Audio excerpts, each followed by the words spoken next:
د یوه اس ډي ګولۍ او ویکس سره څنګه کولی شئ خپل کوتک مست کړئ. سلام ګران کتونکو، په دې هیله چې روغ جوړ او تازه به وئ.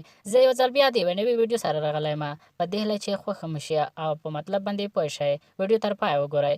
د هر څه در مخه باید یادونه وکړم که تر اوسه مو زموږ چینل نه وي زموږ چینل سبسکرایب کړئ، په خوا کې د ګونګړي نشان باندې کلیک وکړئ. مننه. څنګه کولی شئ چې د یوې اس ډي ګولۍ سره ستاسو دغه مشکل حل کړئ او خپل کوتک ورسره مست کړئ.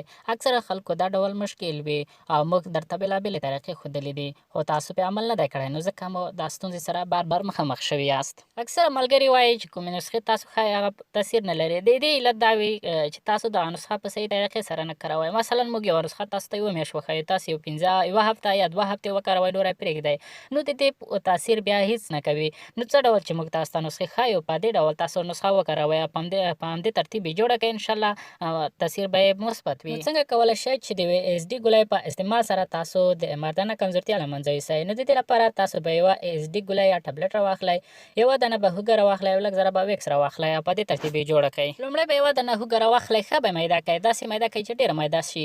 دې سره به د ضرورت په اندازه ویکس هم ور واچوئ. هوږه او ویکس دواړه دومره سره ښه حل کړئ چې بیخي یو بل سره معلوم نه شي، چې ښه حل شي. همداشان په بازار کې د اس ډي په نوم ټابلیټ موندل کېږي، دا به اصلي راواخلئ، یوه دانه به دا هم ور واچوئ. تاسو هم کولی شئ چې 2 دانې هم ورسره واچوئ، یعنې هوږه، ویکس او اس ډي ګولۍ یوه دانه. دا به درې واړه ښه سره مکس کړئ، تر 10 یا 20 دقیقو پورې ښه سره مکس کړئ چې تر څو یو بل معلوم نه شي، چې نه د هوږه پکې معلومیږي او نه ویکس پکې معلومیږي، همداشان نه اس ډي ګولۍ پکې معلومیږي، چې درې واړه ښه سره ګډ شي او ښه محلول ترې جوړ شي.